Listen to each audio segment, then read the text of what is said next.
historia, José Ayu es en realidad un personaje que regresa al pueblecito de sus ancestros.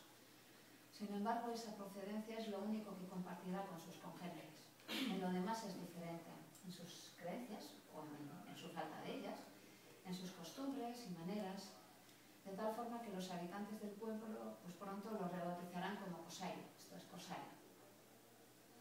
Sobre esa confrontación soterrada que los del pueblo van alimentando poco a poco hasta que llega un momento en el que no se sabe qué es cierto y qué no lo es donde Álvaro sustenta la historia de esta novela, que a mi juicio en el fondo es una historia sobre la intolerancia, sobre la marginación al diferente, sobre el miedo que suscita la diferencia, aquello que no controlamos, que no conocemos.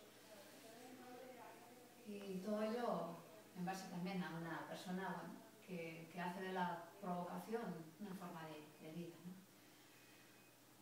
Todo ello diría que con un lenguaje sin grandes aspavientos, austero, contenido, pero también muy poético, muy metafórico. Álvaro ha sido publicista durante años y su conocimiento y control del lenguaje y de las palabras se hace también evidente en este terreno. Tal vez, como él bien dice, se dedicaba a escribir anuncios porque no se sentía capaz de escribir historias o porque no tenía tiempo para ello.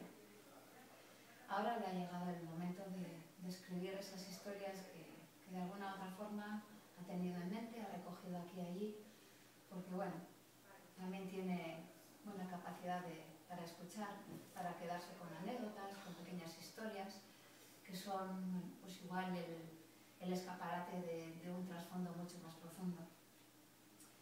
Yo he disfrutado mucho con la lectura de Cosayo y espero que los futuros lectores también